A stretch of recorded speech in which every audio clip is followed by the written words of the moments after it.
تو یہی کہہ رہے ہیں کہ آپ کی ڈپٹی مذمت نہیں ہے.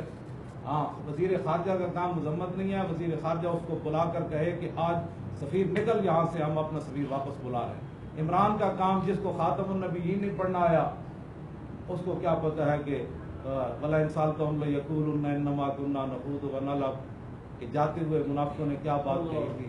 دو ہی جملے انہوں نے کہے تھے، پتہ چل جائے گا یہ لاکھ فوج کے مقابلے میں جا رہے ہیں تو ان کو اتنی مار وہاں پڑے گی. تو حضور نے بلا لیا، فرمایا بھئی یہ بات تم نے کیا کی؟ انہوں نے کہا جی ہم نے کہا 1200 میل کا سفر ہے، ہم تو خوش طبی کے لیے یہ جملے بول رہے تھے.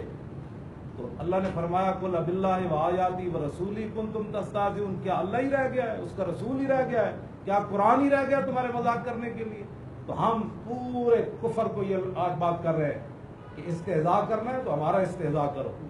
استہزاء مذاق کی اڑانی ہے تو مسلمانوں کی اڑاؤ کہ یہ اپنے دین سے ہٹے ہوئے ہیں، یہ غدار ہیں، یہ ایسے ہیں، یہ 2 نمبر ہیں. استہزاء کرنا ہے تو ہمارا کرو، کارٹون بنانے ہیں تو ہمارے بناؤ. حضور کے بارے میں بات کی تو اس کا علاج وہی ہے جو ممتاز قادری نے کیا، تنویر قادری نے کیا، علم الدین نے کیا، اور یہ بات حضرت عمر تک چلی جائے گی. ہاں، یہ بات بالکل کوئی اس میں دوسری بات نہیں ہے. اس کو روکو، ورنہ کوئی نہ کوئی ابابیل اس کے دروازے پر پہنچ جائیں گے اور پھر وہ ایسا منظر ہوگا کہ پھر کفر 1 صدی تک سکتے میں رہے گا. ہاں جی، اس لیے ہم تاریخ لبیک یا رسول اللہ یہ اعلان کر رہے کہ انشاءاللہ بدھ والے دن 2 بجے داتا صاحب علیہ رحمہ سے مسلمان میدان میں آئے. ہاں، بالکل اس مسئلے میں کوئی مداہنت جو ہے وہ ناقابل برداشت ہے. ہر مسلمان کے دل میں حضور کی محبت موجود ہے، عشق موجود ہے.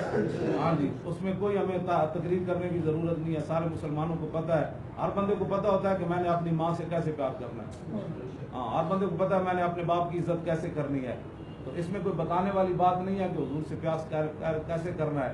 اقبال کہتا ہے عشق اپنے فیصلے کرنے میں خود بڑا دلیر ہوتا ہے. پوچھ کر فیصلے نہیں کرتا کہ مجھے کیسے کرنا چاہیے. تو انشاءاللہ یہ عشق اپنے فیصلے خود کرے گا. ہم میدان میں آ گئے ہیں. اللہ تعالیٰ مسلمانوں کو پورے کفر کے مقابلے میں بڑی دلیری کے ساتھ کھڑے ہو کر حضور کی عزت پر پہرا دینے کی توفیق عطا فرمائے اور ہمیں اس پر استقامت عطا فرمائے. اور اس میں جتنی بھی قربانی ہو جائے ہمیں خوشی ہوگی کہ ہم حضور کی عزت پر جان دے کر دنیا سے جا رہے ہیں.